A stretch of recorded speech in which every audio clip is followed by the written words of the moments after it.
Seigneur, on te remercie ce matin d'être dans ton Saint-Temple et on te remercie parce que tu nous dis que tu es présent d'une façon particulière.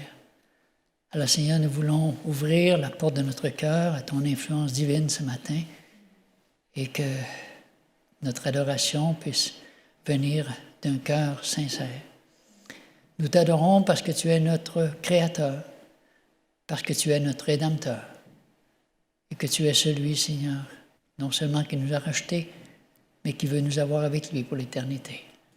Alors bénis les moments qui vont suivre. Au nom de notre Sauveur Jésus, nous t'en prions. Amen. Amen.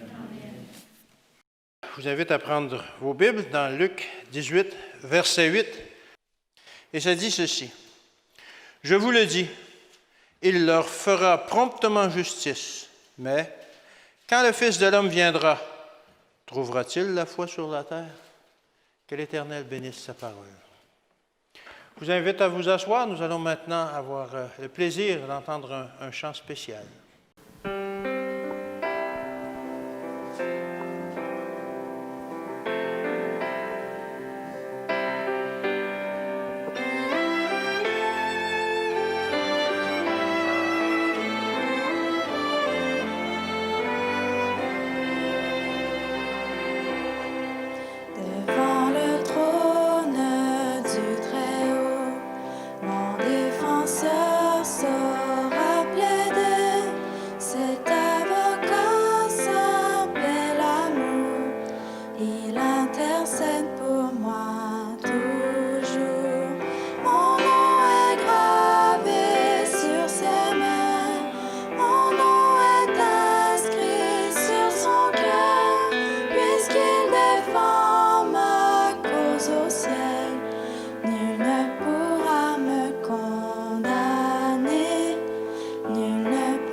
En entendant ce chant-là, ça me faisait penser à quelque chose que j'ai vu cette semaine, alors que dans la parole de Dieu, ça disait « Regarde les animaux, ils vont t'instruire. » Puis, je regardais les saumons, puis je me disais « De quelle façon les saumons peuvent-ils m'instruire? » Et en regardant un petit peu la vie d'un saumon, ça dit que le saumon va naître en eau douce, et après, quand il est devenu assez fort, il va partir puis il va s'en aller dans l'océan.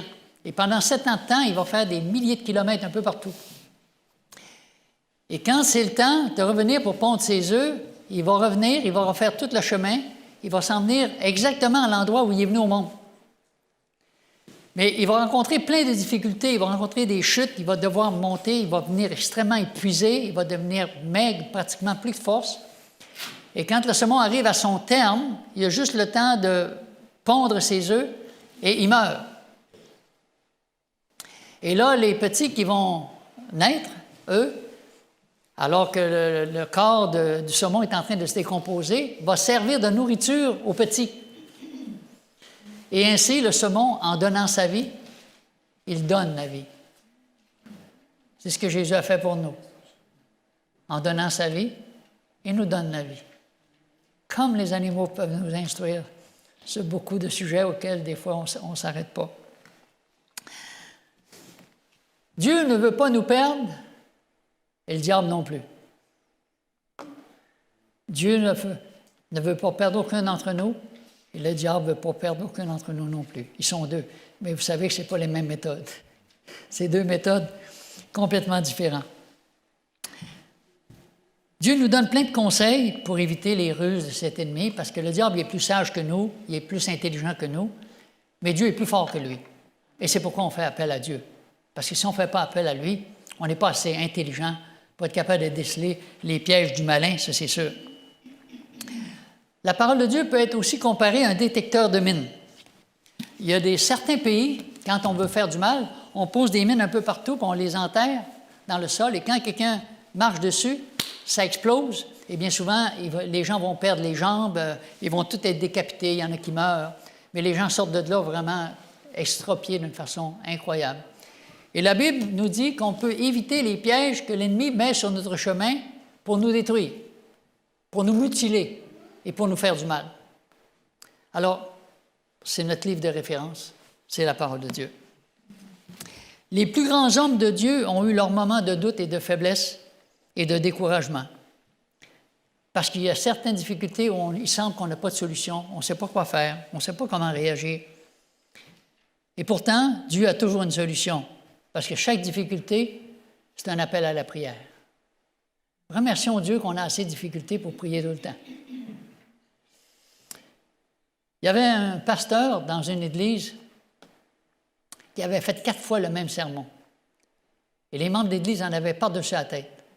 Il dit, mais notre pasteur est en train de virer fou, quoi. Il souffre-tu d'Alzheimer? La deuxième fois, on trouvait déjà que c'était trop. La troisième fois, on trouvait ça exagéré. La quatrième fois, il a dit, nous autres, on n'en peut plus. Ils sont partis, puis les anciens sont allés voir le pasteur. Ils ont dit, on va voir qu'est-ce qui se passe. Mais le pasteur avait l'air d'avoir toute sa tête, et il avait l'air bien, bien correct. Il dit, écoutez, la semaine prochaine, on va vous expliquer pourquoi. Ils sont repartis. Il dit, on espère qu'il ne fera pas le même sermon. 4 fois, c'est déjà assez. Et le pasteur a expliqué, il a dit, vous savez, on sait que vous êtes des hommes et des femmes de prière. Vous priez, puis vous croyez à la prière.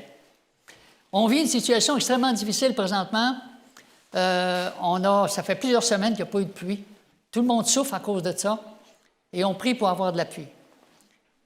Mais il dit, j'ai un peu de problème parce que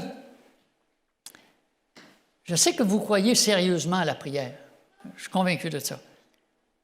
Mais il dit, depuis les 4 derniers mois, je m'attendais à avoir un changement. On dit, quel changement? Bien, il n'y a pas personne qui a apporté son parapluie. Vous priez tout pour que la pluie tombe depuis ce temps-là, mais il n'y a personne qui est venu avec son parapluie. Est-ce que vous y croyez ou si vous n'y croyez pas?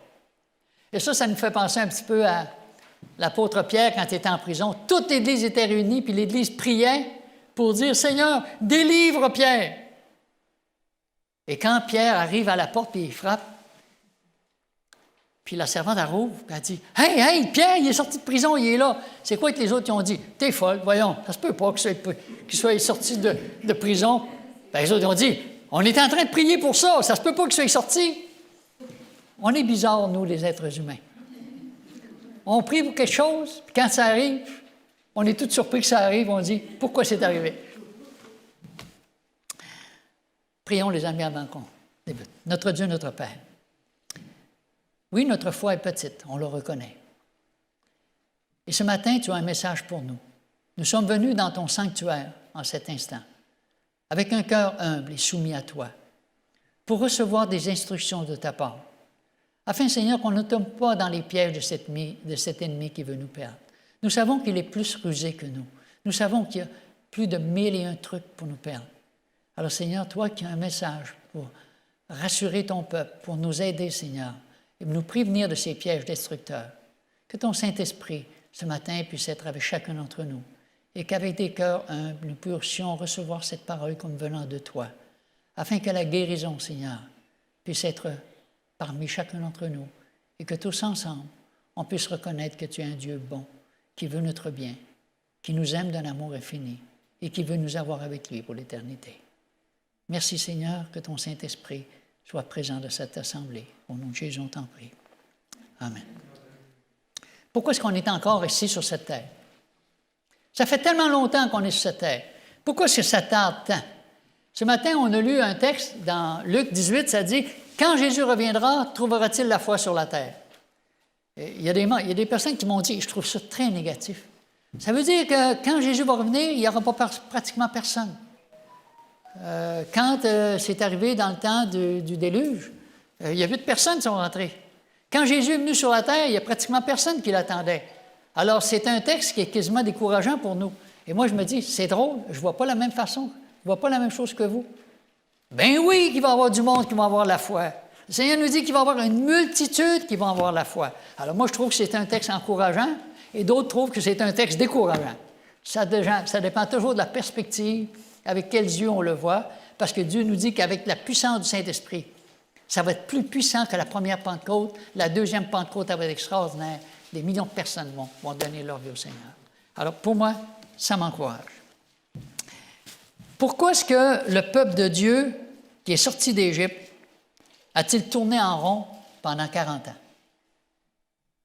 Ce n'était pas le plan de Dieu. Alors, on va aller voir un texte dans Hébreux 3, versets 16 et 17. Qui furent en effet ceux qui se révoltèrent après l'avoir entendu, sinon tous ceux qui étaient sortis d'Égypte sous la conduite de Moïse? Et contre qui Dieu fut-il irrité pendant 40 ans, sinon contre ceux qui péchaient et dont les cadavres tombèrent dans le désert? Le plan initial de Dieu, quand il a sorti d'Égypte, c'était de les emmener dans la Canaan terrestre.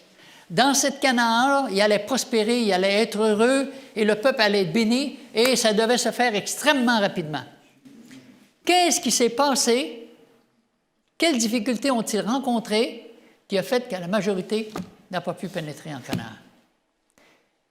On va voir qu'est-ce que la parole de Dieu a à nous dire pour que nous, ça puisse nous servir aussi de leçon. Alors que nous, on se prépare pour la Canaan céleste, les difficultés vont augmenter, mais au fur et à mesure que les difficultés vont augmenter, c'est quoi ça va être notre attitude? Il y a une grande leçon là-dedans. Ce qui s'est passé dans l'histoire du peuple de Dieu va se renouveler. Nous voyons ça dans 1 Corinthiens 10, le chapitre 10, le verset 1 à 5. « Frères, je ne veux pas que vous ignoriez que nos pères ont tous été sous la nuée, qu'ils ont tous passé au travers de la mer, qu'ils ont tous été baptisés en Moïse, dans la nuée et dans la mer, et qu'ils ont tous mangé le même aliment spirituel, et qu'ils ont tous bu le même breuvage spirituel, car ils buvaient un rocher spirituel qui les suivait, et ce rocher était Christ. Mais la plupart d'entre eux ne furent point agréables à Dieu, puisqu'ils périrent dans le désert. » Avez-vous remarqué que ça allait bien jusqu'à temps qu'on dise « mais ». Comment ça fait qu'il y a toujours un « mais ». Ce « mais » là, il est vraiment fatigant parce qu'on dirait que ça change tout. Ça va bien, mais c'est quoi qui s'est passé? Alors, Dieu les avait bénis, ils avaient tous été baptisés, Dieu était avec eux, Dieu faisait des miracles extraordinaires. Mais Dieu avait dit une phrase qui doit nous faire réfléchir dans Deutéronome chapitre 8, le verset 2 et 3. « Souviens-toi de tout le chemin que l'Éternel ton Dieu t'a fait faire pendant ces 40 années dans le désert, afin de t'humilier et de t'éprouver pour savoir quelles étaient les dispositions de ton cœur et si tu garderais ou non ses commandements. Il t'a humilié Il t'a fait souffrir de la faim. Il t'a nourri de la manne que tu ne connaissais pas et qui n'avait pas connu tes pères, afin de t'apprendre que l'homme ne vit pas de pain seulement, mais que l'homme vit de tout ce qui sort de la bouche de l'Éternel. Ça, c'est la phrase qu'on retrouve dans Matthieu 4,4. L'homme ne vivra pas de pain seulement, mais de toute parole qui sort de la bouche de l'Éternel. Maintenant, c'est quoi que ça veut dire en pratique? Ça veut dire quoi? Dieu dit qu'il veut que nous, pas lui, que nous, on connaisse les dispositions de notre cœur. Moi, je peux penser que je suis bien correct, hein? Je suis un bon chrétien, puis je fais la volonté de Dieu, puis ça. Mais Dieu peut dire, Jean-Guy, tu es en danger, puis tu es gravement en danger. Tu penses que tu es avec moi. Tu penses que tu fais ma volonté. Mais non, la façon dont ton comportement n'est pas correct. Alors, c'est seulement, comment je vais savoir si vraiment j'ai confiance en Dieu, puis si vraiment je marche selon Dieu, c'est quand les difficultés vont arriver. Quand on n'a pas de problème, les amis, on a tous les bras en l'air, amen, praise the Lord. Mais quand les difficultés viennent, on n'est plus les mêmes personnes. C'est là que la donne change. Alors, moi, je n'ai pas toujours été fier de moi, je peux vous dire. Des fois, j'ai eu des mauvais comportements, des mauvaises pensées, et j'étais vraiment pas fier. Je disais, Seigneur, il faut vraiment que tu m'aides parce que je n'ai pas un bon caractère. Comment savoir si j'aime vraiment Dieu? C'est pas parce que tu viens à l'Église, c'est pas parce que tu prêches en avant que tu vas te vanter de quoi que ce soit. Tu peux prendre une chute. Les grands hommes de Dieu ont tous eu chacun leurs difficultés. J'ai même parfois été de très mauvaise humeur avec certains dirigeants, au point que j'ai dû me lever sur la pointe des pieds pour m'accoter mon nez après le nez du président. Il était bien plus gros, il était bien plus fort que moi. J'ai eu honte après de voir comment est-ce que je peux avoir un mauvais caractère, de réagir de cette façon-là. Mais ça n'a pas d'allure. Jésus, il n'aurait jamais fait une affaire de même, lui. Comment ça se fait que j'ai fait ça? Pour qui je me prends? Un petit caractère intempestif qui veut foncer. Mais tu te prends pour qui? Tu essaies de faire ce que Dieu seul est capable de faire. Voyons. Tu pries-tu pour ton président? Oh, c'est vrai, Seigneur. Je ne prie jamais pour mon président, je te demande pardon. Tu n'es pas un intercesseur, tu es un démolisseur. OK, c'est vrai, Seigneur, tu as bien raison. Le Seigneur me ramenait constamment pour dire, Guy, calme-toi, tu mènes rien, c'est moi qui dirige la planète. Maintenant, Dieu sort son peuple d'Égypte, il va accomplir miracle par-dessus miracle. Qu'est-ce qu'ils ont vu? La mer Rouge qui s'est ouverte. Quand ils sont arrivés là, à chaque jour, la manne tombait. Ils ont vu le miracle qui arrivait le jour du sabbat. Il y avait la colonne de nuée qui les dirigeait durant le jour. Ça, c'était le GPS. Il y avait la couverte électrique durant la nuit qui était réchauffée pour pas qu'ils gèlent dans le désert. Dieu faisait miracle après miracle. Il n'y a personne qui était malade. C'était le plus grand centre thérapeutique que le monde a jamais eu. Et quand ils voyaient tous ces miracles, on aurait dit qu'ils ne voyaient rien. Leurs souliers ne s'usaient pas, leurs vêtements ne s'usaient pas. Ils étaient sous la protection de Dieu. Mais tout ce qu'ils faisaient, ça vous sait quoi? Ils chiolaient. Ils murmuraient. Ils ne voyaient plus les bénédictions de Dieu. Juste le temps de chioler. Et le diable, il sait une chose. Ça, c'est une formule gagnante pour lui. Il dit, « Wow! Hey! J'aime tellement ça quand le peuple chiole, là! Je sais comment leur faire du mal, puis je sais comment les faire chicaner puis se diviser les uns aux autres. Parce que là, j'ai des outils dans mes mains. » Et le servant du Seigneur nous dit que si nous, on avait un esprit de louange, un esprit d'adoration, un esprit de contentement, le diable, il dirait, je ne sais même pas comment les prendre de ce monde-là. Il loue Dieu. Il ne se lamente pas. Le diable a des formules gagnantes et il va renouveler ces formules gagnantes. Regardons ensemble les difficultés auxquelles le peuple va être confronté. La première difficulté, dans Nombre 11, le verset 1 à 3. Alors, on va voir qu'est-ce qui s'est passé. Il y a différentes difficultés auxquelles le peuple a été confronté. Premièrement, le peuple murmura et cela déplut aux oreilles de l'Éternel. Est-ce que Dieu aime ça, les murmures? Ça dit que cela a déplu aux oreilles de l'Éternel. Et lorsque l'Éternel l'entendit, sa colère s'enflamma. Hein? Pourquoi est-ce que Dieu s'est mis en colère. Parce que le peuple, en murmurant, venait de donner des outils au diable pour dire, vous allez voir qu'est-ce que je vais faire avec vous autres.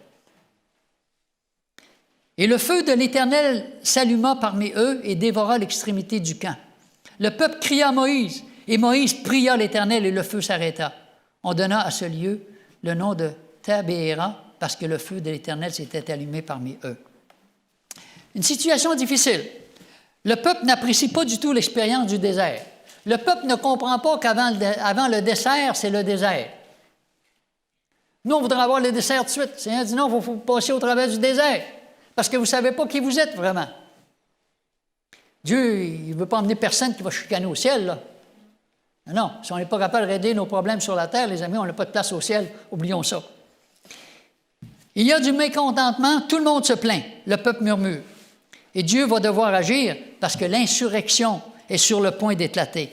Le peuple n'aimait pas du tout la façon dont Dieu les conduisait dans ce désert. Le peuple n'appréciait pas. Mais de quoi se plaignait-il? Pourquoi? On va le voir dans Nombre, chapitre 11, le verset 13, 14, 15. « Où prendrai-je de la viande pour donner à tout ce peuple? Car il pleure auprès de moi en disant, « Donne-nous de la viande à manger. » Seigneur, je ne puis pas à moi seul porter tout ce peuple, car il est trop pesant pour moi. Plutôt que de me traiter ainsi, tue-moi, je te prie, si j'ai trouvé grâce à tes yeux, que je ne vois pas mon malheur. Imaginez-vous, Moïse, le plus grand des leaders, l'homme que Dieu a appelé pour conduire 2 millions de personnes dans la Canaan terrestre, se trouve devant une situation où il passe devant chaque tente, puis la seule chose qu'il entend, c'est tout le peuple qui crie « Donne-nous de la viande! On est écœurés de cette manne-là! Donne-nous de la viande! » Et Moïse n'est plus capable. Mais il dit « Seigneur, il n'y a pas de IGA, il n'y a pas de métro, je n'ai pas de poulailler, je n'ai pas un troupeau de bœuf. Comment je vais faire pour lui donner cette viande-là? Moi, Seigneur, je ne suis plus capable de porter ça. Là. Tout ce que j'entends, c'est juste ça. » Ça me fait penser à moi. Moi, c'était mon gros steak avec mes frites. Elle ne venait pas jouer dans mon assiette, hein? Ah non. Moi, si je n'aurais pas eu mon steak et mes frites, là, la vie, ça ne valait pas la peine d'être vécue, moi. Ah non, avec mon verre de vin, évidemment. Là, t'sais. Alors, ce peuple-là, c'est la même chose. Dieu lui donne ce qu'il y a de mieux, les autres, ils n'en veulent pas. Première chose qu'ils ont pour murmurer, c'est quoi? Ils veulent avoir de la viande. Donne-nous de la viande. Si je n'ai pas de la viande, ça ne m'intéresse pas le ciel. C'est assez particulier, hein? Et quand on lit ça, ça nous fait réfléchir. L'intempérance, aujourd'hui, la gourmandise, a tué beaucoup de personnes. Et ces gens-là sont morts. Les cailles, là, il y en avait à peu près 3 pieds et demi, comme ça, ils volaient. Puis les autres, ils prenaient au vol. Il y en a là, qui prenaient, ils enlevaient les plumes, puis ils mangeaient ça cru. Puis il y en a d'autres qui la faisaient cuire, mais ils voulaient de la viande. C'était un excitant pour eux. Est-ce que vous pensez qu'on peut se débarrasser de la viande avant que Jésus revienne? Ah bien, si on dit s'il n'y a pas de viande au ciel, moi, ça ne m'intéresse pas. Oui, c'est une situation vraiment difficile pour Moïse. Ces gens-là aimaient mieux mourir plutôt que d'être privés de viande. Ils préféraient l'esclavage à la liberté. Et quand Moïse voit tout ça, il a l'impression que c'est trop pour lui. Seigneur, moi, je ne suis pas capable de porter ce peuple-là. Je ne suis plus capable. Fais-moi mourir. J'aimerais mieux mourir plutôt que d'avoir à subir tout ça. L'homme le plus patient de la terre, l'homme le plus doux de la terre, est découragé face à cette situation. Il a envie de mourir. Les grands hommes de Dieu ont eu leur faiblesse, les amis, face à des situations sans issue. Et on a beaucoup de leçons à prendre de tout cela. Dans Nombre 11, 33, 34, on voit un petit peu le résultat de tout cela. Nombre 11, 33, 34. Comme la chair était encore entre leurs dents, sans être mâchée, la colère de l'Éternel s'enflamma contre le peuple et l'Éternel frappa le peuple d'une très grande plaie. On donna à ce lieu le nom de Kibroth Hattaava, parce qu'on y enterra le peuple que la convoitise avait saisi.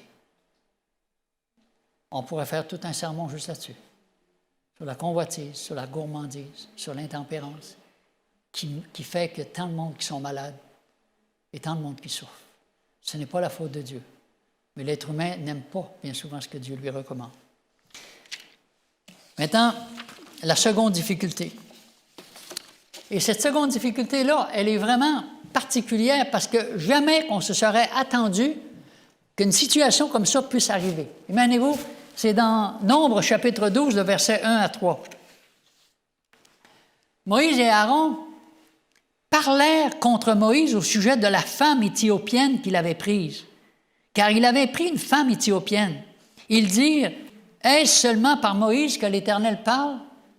N'est-ce pas aussi par nous qu'il parle? » Et l'Éternel l'entendit. Or, Moïse était un homme fort patient, plus qu'aucun homme sur la face de la terre. Qu'est-ce qui se passe? Myriam, c'est la sœur de Moïse. Et vous savez que quand Moïse était sauvé des eaux, c'est elle qui a suivi partout pour prendre soin de son petit frère. Elle l'aimait de tout son cœur, Moïse. Mais cette fois-là, qu'est-ce qu'elle fait avec Aaron? Elle se met à se plaindre au sujet de Moïse. Tout d'abord, elle n'aime pas ça parce qu'elle dit, comment ça se fait qu'il a marié une femme éthiopienne? Et les Éthiopiens ont le teint très foncé. Madame, ça ne fait pas son affaire que son frère ait marié une femme à la peau foncée. Quand les gens viennent ici à l'Église, est-ce qu'on voit une peau foncée ou on voit un cœur rempli d'amour? Quand on parle de la question de race raciale, tu sais, on sait que le racisme, ce n'est pas une question de couleur, c'est une question de cœur. Ça n'a rien à voir. Un cœur qui appartient à Dieu, voyons, on a tous le même sang. Alors, les autres, ils se plaignent, imaginez-vous de ça, parce qu'ils auraient mieux aimé que Moïse marie quoi? Une femme de sa race, une Israélite. Dieu aurait pu dire, mais de quoi vous vous mêlez? Et ça devient une question de chicane. Ils sont jaloux. Puis il dit, mais ça fait que tu ne nous as pas consultés, nous. Nous, si tu nous avais consultés, on aurait pu te dire que ce que toi, tu aurais pu faire. Oh, ils sont insultés. C'est surprenant de voir que cette femme qui aime tant son frère et Aaron se mettent à murmurer et à se plaindre. Et qu'est-ce qui arrive? Elle est frappée d'une lèpre. Alors, ça veut dire que la critique, c'est quoi? C'est la lèpre du chrétien. Pensez-vous qu'il y a beaucoup de lépreux, même dans notre Église, qui se permettent constamment de critiquer? Une lèpre, Dieu peut-il emmener des gens qui ont une lèpre? Oui, s'ils guérissent de la lèpre. Il va falloir que ça se fasse avant. Dieu veut nous guérir de cette lèpre. Maintenant, qu'est-ce que c'est que Moïse va faire face à ça? Dans chapitre 12, versets 4-5, soudain, l'Éternel dit à Moïse et à Aaron et à Marie, « Allez, vous trois, à la tente d'assignation. » Ils y allèrent tous les trois. L'Éternel descendit dans la colonne de nuée et se tint à l'écart de la tente. Il appela Aaron et Marie qui s'avancèrent tous les deux. Il dit, « Écoutez bien mes paroles. » Et là, Moïse va leur rappeler que c'est lui que Dieu a choisi. C'est lui qui doit être celui qui conduit son peuple. Et alors que Marie est frappée de la lèpre, regardez quelle est l'attitude de Moïse. Au verset 15, au verset 13. Moïse cria à l'Éternel en disant, « Ô Dieu, je te prie, guéris-la. » Moïse fait quoi? Il est un intercesseur. Moïse ne dit pas, hey, tu l'as mérité, tu as la lèpre, puis Dieu a bien fait de te donner la lèpre. Non. C'est quoi son attitude? Il a une attitude d'intercesseur. C'est ce que Jésus fait pour nous au ciel. Il intercède pour nous. Est-ce que nous, on fait la même chose? Est-ce qu'on est des intercesseurs les uns pour les autres? Dieu ne veut pas perdre aucun d'entre nous. Et on devrait prier pour qu'aucun d'entre nous se perde. Mais le diable, lui, il ne veut pas perdre aucun d'entre nous non plus. Alors, il utilise ce genre de moyen qui fait qu'on chicane entre nous. Dieu intercède. Les vrais enfants de Dieu ne sont pas des démolisseurs de l'Église, mais les vrais enfants de Dieu sont des intercesseurs. Alors, quand vous voulez savoir dans l'Église si c'est des hommes ou des femmes de Dieu, regardez ceux qui passent leur temps à se plaindre et à chialer. Ce n'est pas des intercesseurs, ce sont des démolisseurs de l'Église. Et vous en trouvez plein, vous allez sur l'Internet, vous allez en voir plein. Ils tapochent à tour de bras, mais ils ont l'air même plus pieux que nous. Parce que quand ils prient, ils se mettent toujours à genoux. Les gens disent ça doit être du monde qui vient de Dieu, puisqu'ils sont toujours à genoux quand ils prient. Ah! Il dit, vas-y, mettez-vous à genoux. Va faire la guerre entre vous autres. La troisième difficulté, dans Nombre 13, versets 1 à 3.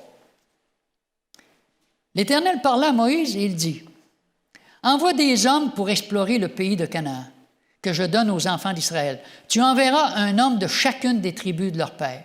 Tous seront des principaux d'entre eux. » Moïse les envoya du désert de Paran, d'après l'ordre de l'Éternel, tous ces hommes étant des chefs des enfants d'Israël. Et là, on va nommer les noms. C'est des gens qui sont intelligents, qui sont des leaders, qui sont renommés parmi le peuple. Et pendant 40 jours, qu'est-ce qu'ils vont faire? Ils vont aller explorer le pays. Et quand ils reviennent après 40 jours, qu'est-ce que c'est qu'ils voient? Ils vont voir quelque chose d'absolument extraordinaire au verset 27. Ça dit, il y a 10 espions qui vont faire un rapport différent des deux autres. Au verset 27, « Voici ce qu'ils racontèrent à Moïse. Nous sommes allés dans le pays où tu nous as envoyés. À la vérité, c'est un pays où coule le lait et le miel, et en voici les fruits. » Il y avait une grappe. La grappe de raisin était tellement grosse qu'il y avait 2 personnes qui devaient porter la grappe tellement que les raisins étaient gros. Ce n'était pas les raisins plastiques qu'on achète aujourd'hui dans les magasins qui ne coûtent rien. Là, c'était les vrais raisins qui devaient être extraordinaires. Alors, les gens se disent, « Wow! » Le peuple a dit, « Ben, si le pays est aussi beau que ça, là, allons-y, mes frères, allons-y, Dieu nous dit que c'est un beau pays. » Excepté que, au verset 28, regardez un petit mot. Ça commence par quoi? Mais. Toujours cette forme mais. Mais le peuple qui habite ce pays est puissant. Les villes sont fortifiées, très grandes. Nous y avons vu des enfants d'Anak. Les Amélicites habitent la contrée du Médie, les Essiens, les Jébusiens, les Amoréens habitent la montagne, et les Cananéens habitent près de la mer, le long du Jourdain. Et Caleb fit taire le peuple qui murmura contre Moïse. Et il dit, « Montons, emparons-nous du pays, nous y serons vainqueurs. » Mais les hommes qui étaient allés avec lui lui dirent, « Nous ne pouvons pas monter contre ce peuple, car il est plus fort que nous. » Et ils décrièrent devant les enfants d'Israël le pays qu'ils avaient exploré. Et ils dirent, « Le pays que nous avons parcouru pour l'explorer est un pays qui dévore ses habitants. Tous ceux que nous avons vus sont des hommes d'une haute taille. Et nous avons vu des géants, des enfants d'Anak, de la race des géants, et nous étions à leurs yeux comme des sauterelles. » Imaginez-vous. Ils disent que c'est extraordinaire, puis là, ils exagèrent tellement les difficultés qu'ils ont dit, nous autres, on était juste des petites sauterelles à côté des autres. On est fait, on va mourir, on n'y va pas. Alors, imaginez-vous, Josué et Caleb, eux, ils sont animés d'un autre esprit. Et là, le peuple, il écoute ça. Et le peuple sont inoptisés par le discours défaitiste des 10 espions leaders. Et il y en a 2 qui essaient de donner un discours positif, et le peuple il a dit, si vous ne fermez pas, nous autres, on va vous lapider. Comment ça se fait qu'on écoute plus le peuple qui chiale, les gens qui chialent, on les écoute plus que ce que Dieu nous dit? Josué et Caleb ont été obligés de se reculer et de dire, on ne peut pas aller plus loin, le peuple est en révolte. Wow! Les amis, il y a des raisons pour lesquelles ils ont tourné 40 ans en rond. Y a-t-il des raisons pour lesquelles on est encore sur cette terre-là depuis longtemps? Il y a des leçons. Et si on n'apprend pas de ces leçons-là, on va tout simplement répéter les mêmes choses que le peuple a faites. Alors, c'est un discours décourageant. Caleb essaie de les encourager, il n'y a rien qui marche. Mais les espions vont trouver encore plus d'arguments pour leur montrer que ce n'est pas possible. Et le chapitre 14, le verset 1, 2, 3. Regardez bien comment le peuple a réagi. Toute l'assemblée éleva la voix et poussa des cris, et le peuple pleura pendant la nuit. Moi, je n'ai pas entendu encore beaucoup de cris dans l'Église, puis des gens qui pleurent, là, parce que la situation est dramatique. Je n'ai pas entendu encore, mais ça dit que les autres, c'est la panique générale. Ils ne veulent pas y aller. Tous les enfants d'Israël murmurèrent contre Moïse et Aaron, et toute leur assemblée leur dit, « Comme ne sommes-nous morts dans le pays d'Égypte, ou que nous sommes-nous morts dans ce désert? Pourquoi l'Éternel nous fait-il aller dans ce pays où nous tomberons par l'épée, où nos femmes et nos petits enfants deviendront une proie? Ne vaut-il pas mieux pour nous de retourner en Égypte? Et ils se dirent l'un à l'autre, nommons un chef et retournons en Égypte. On est écœurés de Moïse, on n'en veut plus ce Moïse-là, on va s'en débarrasser. OK? Assez, c'est assez. Et qui avait nommé Moïse comme leader? C'est Dieu. Pourquoi est-ce que le peuple a écouté les 10 espions avec un message négatif, au lieu d'écouter ce que c'est que Dieu dit? Est-ce que ça peut nous ressembler? On écoute des voix discordantes. Dieu dit, allons-y, mais nous, on trouve d'autres moyens. Et là, quand je parle de murmure, les amis, il y a une différence entre donner son opinion puis de quelqu'un qui murmure pour décourager les autres. Ce n'est pas la même chose. Moi, je fais partie du comité exécutif. Au comité exécutif, chacun donne son opinion. Puis des fois, moi, je pense que j'ai des très bonnes idées. Alors, je vais émettre mon idée. Bien, le monde, ils vont voter contre moi. Ils vont dire, bien, écoute, c'est les autres qui ont raison. Moi, même si j'avais mon idée, tu as juste le privilège de donner ton idée. Ça ne veut pas dire que tu as raison, ça. Alors, c'est dans le vote où on dit, bien, c'est comme ça a été décidé, mais tu n'as pas de choses sur le cœur. Tu dis, c'est bien, c'est la majorité, puis on se range, puis on n'a pas de... Ben moi, j'ai voté contre ça, là, puis moi, là, je te dis, là, ce monde-là, là, je t'ai cœuré, là, puis tu sais, là, tu commences à murmurer, puis tu commences à chialer. Et ça, c'est vraiment destructeur aussi. Alors, des rapports négatifs, c'est décourageant. Le discours des gens, c'est « les murs sont trop épais, on n'est pas équipé pour s'attaquer à ces fortifications, ce sont des géants, ils vont nous écraser comme des mouches. On ne peut pas. » Alors, nous aussi, ça se peut des fois qu'il y a des dirigeants qu'on n'aime pas, qu'on veut se débarrasser. Ça se peut. Mais moi, j'aime mieux que ce soit Dieu qui fasse le move que c'est moi qui essaie de le faire. Parce que sinon, je joue dans les plates-bandes de Dieu. Et qu'est-ce que Moïse va faire durant tout ce temps-là? Nombre 14, 19. Qu'est-ce que Moïse fait alors qu'ils veulent le liquider? Moïse dit, « Pardonne l'iniquité de ce peuple selon la grandeur de ta miséricorde, comme tu as pardonné à ce peuple depuis l'Égypte jusqu'ici. » Wow! Qu'est-ce que Moïse fait, encore une fois? Il intercède auprès du peuple. Les enfants de Dieu sont des intercesseurs, pas des chioleux, pas des gens qui murmurent. Ils ont un esprit d'intercession. C'est ce que le Christ fait au ciel pour nous. C'est ce qu'on a chanté ce matin dans le chant qui a été chanté. Le Christ est notre intercesseur. Maintenant, encore une fois, ce Moïse va demander à Dieu la sagesse de distinguer entre les discours négatifs et les discours encourageants. Et nous aussi, on a besoin de ça. Donne-nous la sagesse de savoir quelle voix, Seigneur, qu'on devrait écouter et pas juste aller avec nos propres émotions. Une sentence terrible va être prononcée et ils vont tourner en rond pendant 40 ans. Avez-vous pensé quand Moïse, Aaron, Josué et Caleb vont entendre la sentence de Dieu qui dit maintenant vous allez rester dans le désert pendant 40 ans, vous allez tourner en rond. Et ils ont accepté la sentence sans dire un seul mot, sans murmure. Avez-vous remarqué dans Nombre, tantôt, ce qu'on a lu? Il nommait tous les noms de ceux, des dirigeants, des grands chefs dans cette assemblée de Dieu. Est-ce que vous pourriez me nommer un nom de ces grands chefs-là, de ceux-là qui ont fait les discours négatifs? Connaissez-vous leur nom? Avez-vous une idée? Je suis sûr que vous l'avez déjà lu. Mais c'est drôle, on ne se rappelle pas du nom aucune de ces personnes-là. Les deux seuls qu'on se rappelle, c'est qui? Josué et Caleb. Wow! Ça veut dire que Dieu, il sait, ceux qui vont être au ciel, il va se rappeler de leur nom. Mais ceux qui font un discours négatif comme ça, Dieu dit, je ne sais pas qui vous êtes. Oui, que de leçons on peut apprendre de ces choses. 1 Corinthiens 10, 12, ça dit, « Ne murmurez point comme murmurèrent quelques-uns d'eux qui périrent par l'extermination. Ces choses leur sont arrivées pour servir d'exemple, car elles ont été écrites pour notre instruction à nous qui sommes parvenus à la fin des siècles. Ainsi donc que celui qui croit être debout prenne garde de tomber.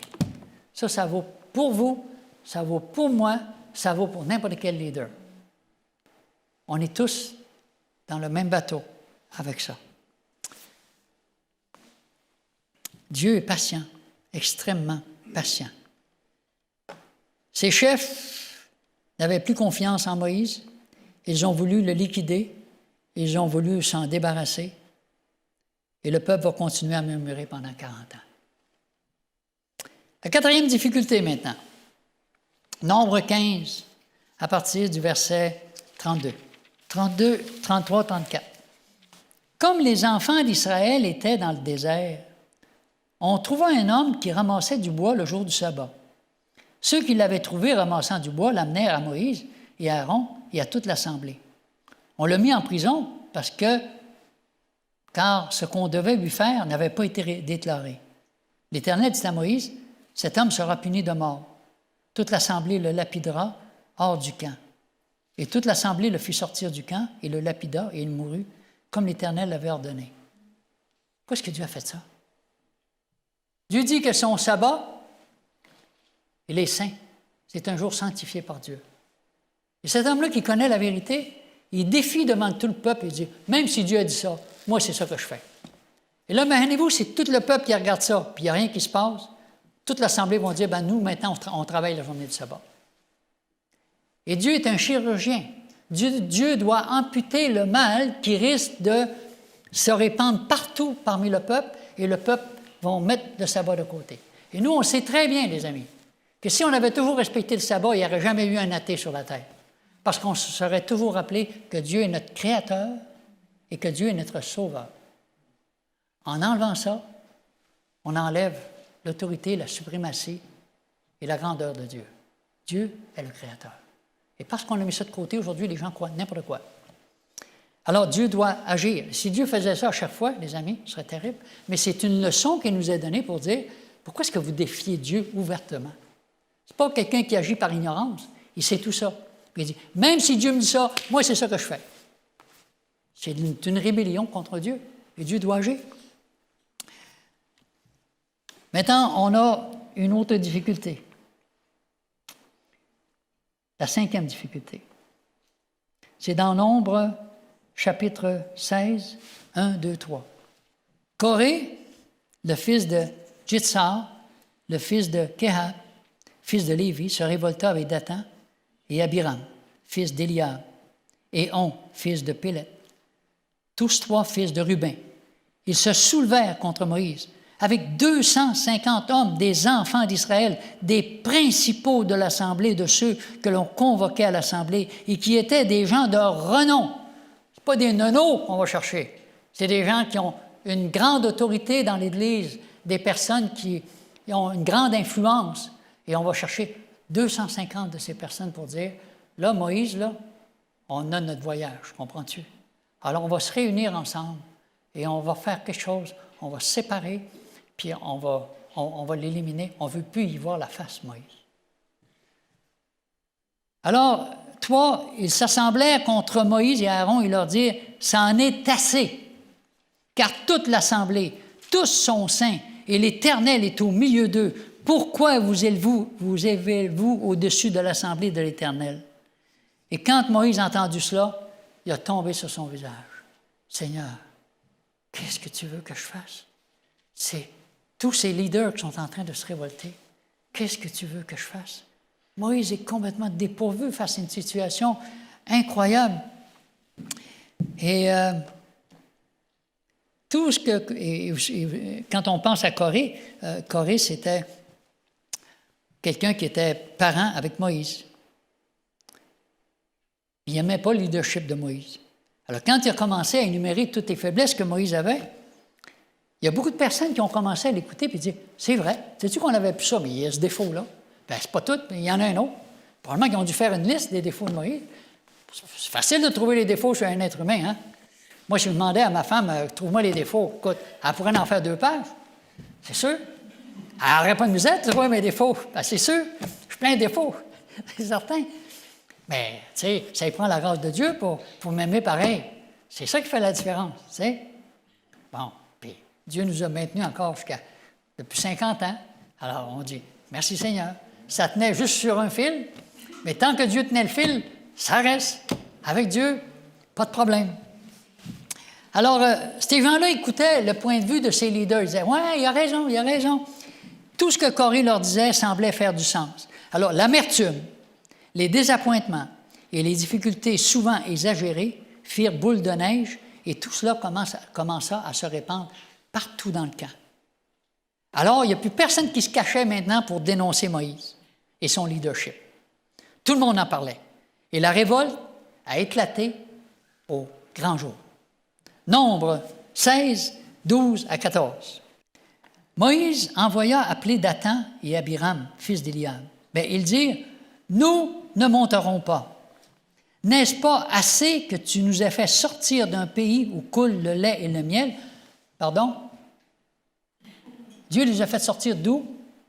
Un pays où coule le lait et le miel.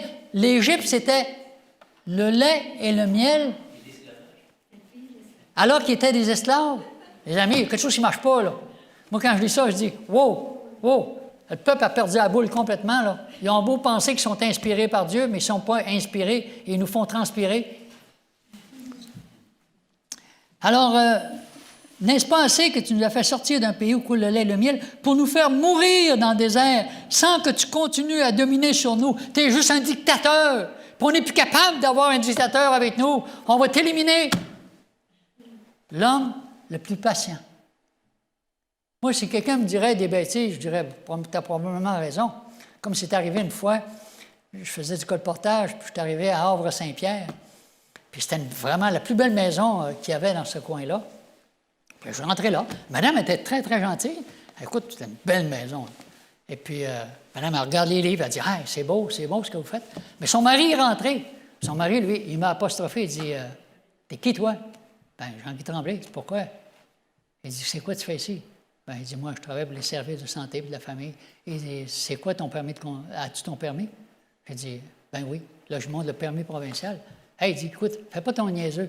C'est pas ce permis-là. As-tu un permis de Havre-Saint-Pierre? » Il dit, « Non. » Ben, il dit, « T'es dans le trouble, mon gars. » Fait que là, il part, puis il va s'asseoir dans l'autre salon. Fait que là, moi, je dis, « Ouais, je suis vraiment pas bienvenu ici, hein. » Puis j'ai juste hâte de partir de là puis de m'en aller. Puis la madame est assise à table, puis elle regarde les lits. Elle dit, « Ouais. » Puis je dis, « C'est quelque chose qui vous intéresse? » Elle dit, « Oh, oui. » Elle dit, « Attends un peu, je suis en train de regarder ça. » Elle dit, « Oh, il faut que je reste encore ici. » Et là, elle a choisi des livres, puis elle me fait 3 chèques. Fait que là, elle en prend un sur la communication dans le couple, que le couple soit s'aime plus, puis tout ça. Fait que moi, je pense de faire quelque chose d'intelligent, tu sais. Je pense. Fait que j'arrive avec mon livre, puis je dis, « Monsieur, on fait rien de mal. » Je dis, « On fait juste essayer d'avoir des familles plus unies, puis des familles qui ont plus d'amour. » Il dit, « T'es vraiment pas intelligent, toi. T'es vraiment stupide. » Il dit, « Tu vois pas que je veux rien savoir de toi? » Je dis, « Excusez-moi, monsieur. » Je vais retourner. Et puis quand je suis sorti, j'ai été voir les autres colporteurs. Il dit, « Les gars, on est dans le trouble. Il a dit qu'il va envoyer la police après nous autres. » Je dis, « C'est sûr que la femme va canceller. » Après, là, il dit, quand il va y tomber sa tomate, il dit, « J'ai l'impression que la femme, elle va y goûter. » Bien, les amis, elle n'a jamais cancellé, puis elle a gardé ses livres. Fait que quand le diable rugit, là, on a juste envie d'aller se cacher. Fait que peut-être que monsieur avait raison de dire que je n'étais pas intelligent. Moi, je pouvais le prendre. Mais que Moïse n'était pas intelligent, c'est pas pareil, là. C'est Dieu qui l'avait choisi. Il avait l'intelligence nécessaire pour conduire le peuple. Alors, même si quelqu'un, on pense qu'il nous a insultés, c'est quoi une insulte? So what? Si c'est vrai, ben prends-les et accepte-les. Puis c'est pas vrai, occupe-toi-en pas. Il y a juste 2 façons de voir les choses. Si c'est vrai, avale la pilule puis sois assez homme pour dire que c'est vrai. Mais si c'est pas vrai, pourquoi tu t'en occuperais? T'en occupes pas vrai. Arrête de faire un plat avec ça puis d'essayer d'énerver tout le monde. Alors, la réponse de Dieu suite à cette révolte, dans Nombre 16, 28 à 35. Nombre 16, 28 à 35. Moïse dit à ceci, vous connaîtrez que l'Éternel m'a envoyé pour faire toutes ces choses et que je n'agis pas de moi-même. Si ces gens meurent comme tous les hommes meurent, s'ils subissent le sort commun à tous les hommes, ce n'est pas l'Éternel qui m'a envoyé. Mais si l'Éternel fait une chose inouïe, Si la terre ouvre sa bouche pour les engloutir avec tout ce qui leur appartient et qu'ils descendent vivants dans le séjour des morts, vous saurez alors que ces gens ont méprisé l'Éternel. Et comme il achevait de prononcer toutes ces paroles, la terre qui était sous eux se fendit. La terre ouvrit sa bouche et les engloutit, eux, leur maison, avec tous les gens de Corée, tous leurs biens. Ils descendirent vivants dans le séjour des morts, eux et tout ce qui leur appartient. Et la terre les recouvrit, et ils disparurent au milieu de l'assemblée. Et tout Israël qui était autour d'eux s'enfuit à leur cri, car ils disaient « Fuyons de peur que la terre ne nous engloutisse. » Et un feu sortit d'auprès de l'Éternel et consuma les 250 hommes qui offraient le parfum. Imaginez-vous, c'est terrible, c'est un drame. Ils voient ces gens-là descendre, vivants dans un trou, avec leurs femmes, leurs enfants, tout. Puis ceux qui portent des encensoirs pour dire qu'ils sont bénis de Dieu, qu'ils sont des oints de Dieu, qui sont aussi inspirés que Moïse, portent leur petit encensoir, et ces 250 personnes-là qui portent ça, un feu descend du ciel puis les consume tous. Est-ce que vous pensez que ça a convaincu le peuple de dire « Hey, le Seigneur est en train de nous parler fort, là. On est mieux d'arrêter ça, notre contestation. » Pensez-vous que ça nous a fait changer d'idée? On va aller voir comment le peuple a réagi. Regardez bien. Tout de suite après, le 41, Nombre 16, à partir du verset 41. Dès le lendemain, toute l'assemblée des enfants d'Israël murmura contre Moïse et Aaron en disant « Vous avez fait mourir le peuple de l'Éternel. » Et comme l'assemblée se formait contre Moïse et Aaron, et comme ils tournaient les regards vers la tente d'assignation, voici la nuée couvrit, et la gloire de l'Éternel apparut. Moïse et Aaron arrivèrent devant la tente d'assignation, et l'Éternel parla à Moïse, et il dit « Retirez-vous du milieu de cette assemblée, je les consumerai en un instant. » Ils tombèrent sur leur visage. Et Moïse dit à Aaron, « Prends le brasier, mets-y du feu devant l'autel, pose-y du parfum, va promptement vers l'assemblée et fais pour eux l'expiation, car la colère de l'Éternel a éclaté et la plaie a commencé. » Imaginez-vous, Moïse, qu'est-ce qu'il fait? Au lieu de dire, « Élimine-les, Seigneur, tu fais bien. » Moïse prie pour eux. Moïse intercède pour eux. Et nous aussi, on devrait être comme ça. On devrait être des intercesseurs, même quand quelqu'un nous fait du mal, et pas continuer à murmurer. Si on continue à murmurer, on ne fait pas la volonté de Dieu. Alors, et ça dit qu'au verset 48-49, « Il se plaça entre les morts et les vivants, et la plaie fut arrêtée. Il y eut 14 700 personnes qui moururent de cette plaie, outre ceux qui étaient morts à cause de Corée. Et Aaron retourna auprès de Moïse à l'entrée de la tente d'assignation, et la plaie fut arrêtée. 14 700, plus les 250. Plus Corée et sa famille. Quelle tragédie, les amis. Quelle tragédie. Et le Seigneur nous dit que ce qui s'est passé dans l'ancien Israël, alors que Dieu est en train de les conduire dans la Canaan terrestre, Dieu nous dit que maintenant qu'on est sur le point de rentrer dans la Canaan céleste, alors que les difficultés vont augmenter, que les problèmes vont augmenter, quelle attitude qu'on va avoir? L'attitude de tous ceux qui se sont plaints ou une attitude d'intercesseur? Quelle voix qu'on va écouter? Ceux qui se plaignent ou ceux qui disent « Frères, mettons-nous ensemble et travaillons pour le Seigneur, mais arrêtons de nous déchirer les uns les autres. » Dieu nous parle. Dieu est patient avec nous. Dieu ne veut pas nous perdre. Et Dieu nous dit qu'on doit changer d'attitude. Et d'ailleurs, la plupart de ceux que j'ai connus qui murmuraient comme ça ne sont plus dans l'Église. Ils sont tous sortis. Pourtant, ils avaient tellement des bonnes idées, mais ils ne sont plus là. Ils forment leur petit groupe, leur petite gang, mais ils ne sont plus là. Et ça me fait de la peine de voir ça. Parce que Dieu dit, si on n'est pas capable de s'unir sur la terre, si on n'est pas capable de se comprendre, si on n'est pas capable de s'aimer, il n'y a pas de place pour nous autres au ciel. Oublions ça. Voyons. Dieu ne fera jamais d'erreur. Maintenant, les anges ont critiqué Dieu au ciel. Ce n'est pas d'hier que la critique et les murmures arrivent. Il y a des anges qui ont réussi à critiquer assez pour entraîner le tiers des anges. Caïn a critiqué Dieu. Il a dit, c'est même valeur, mais ton plan, je ne l'aime pas du tout. Tous les vrais prophètes de Dieu ont été fortement critiqués. Et comme je le disais tantôt, il y a une différence entre donner une opinion et se révolter.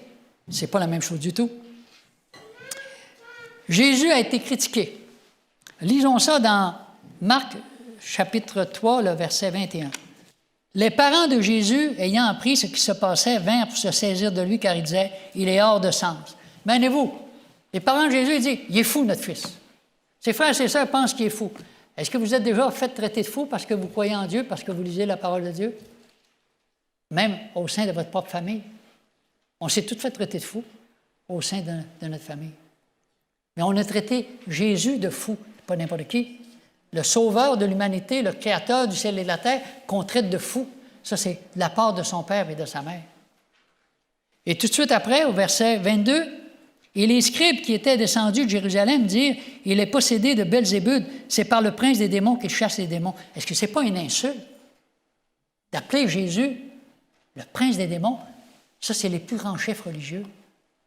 Comment Jésus a répondu à ces insultes? Jésus devait avoir le cœur brisé de se faire insulter par sa propre famille. Sa famille ne le comprend pas. Les chefs religieux ne le comprennent pas. Personne ne comprend. Et quelle attitude que Jésus a eue. Moi, ça m'émerveille de voir l'attitude de Jésus.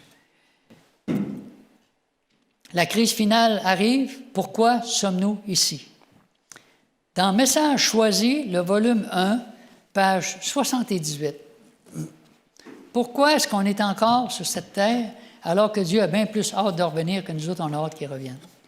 Parce que les jeunes là, qui n'ont pas eu leur permis de conduire encore, ils ont dit, attends un peu, Seigneur, reviens pas tout de suite, je vais avoir mon permis de conduire avant. Là, tu sais. Si Seigneur attend que tous les gens aient les permis de conduire, il ne reviendra jamais. Hein?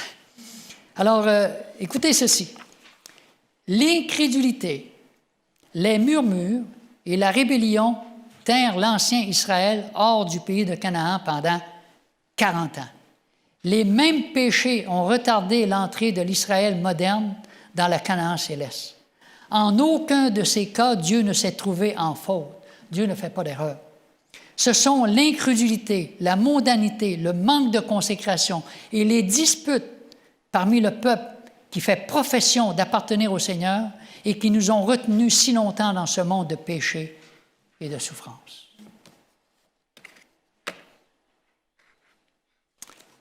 Ce n'est pas la faute de Dieu, c'est notre attitude.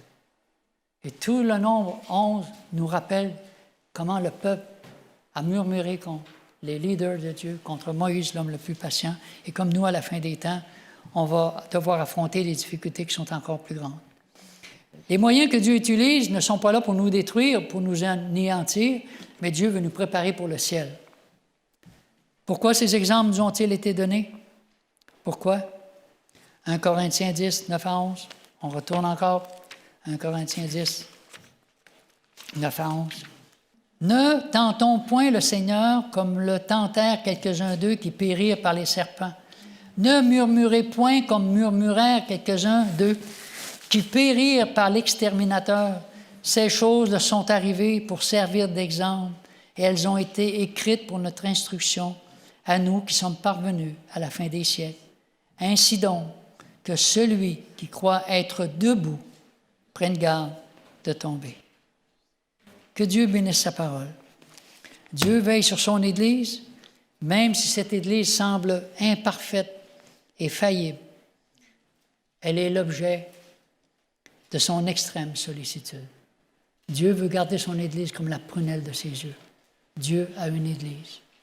Et nous faisons partie de cette Église-là. Alors que Dieu nous aide à mettre en pratique ces leçons que Dieu veut nous donner pour ne pas qu'on puisse tomber dans les pièges de l'ennemi qui cherche uniquement à nous diviser et à nous empêcher d'accomplir la mission.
notre Dieu, notre bon Tendre Père Céleste. Merci, Seigneur, de nous rappeler les difficultés que l'ancien peuple de Dieu a vécues dans ce désert. Merci de nous rappeler que nous aussi, on se dirige vers la Canaan céleste et que tu ne veux pas qu'aucun de nous ne manque à l'appel. Seigneur, tu nous as donné des instructions. Tu dis qu'au travers de ces difficultés, on doit plus te faire confiance à toi que dans les plans que nous faisons parce que nous sommes mécontents et insatisfaits. Fais taire nos murmures, Seigneur, qu'on puisse avoir plus confiance en ce que toi, tu es capable de faire pour changer les cœurs et pour nous aider à travailler en harmonie les uns avec les autres, pour accomplir la mission que tu nous as confiée. Seigneur, nous sommes venus pour une bénédiction ce matin. Nous sommes venus pour entendre un message encourageant. Nous sommes venus pour savoir que tu nous aimes d'un amour indicible, que tu as donné ta vie pour nous.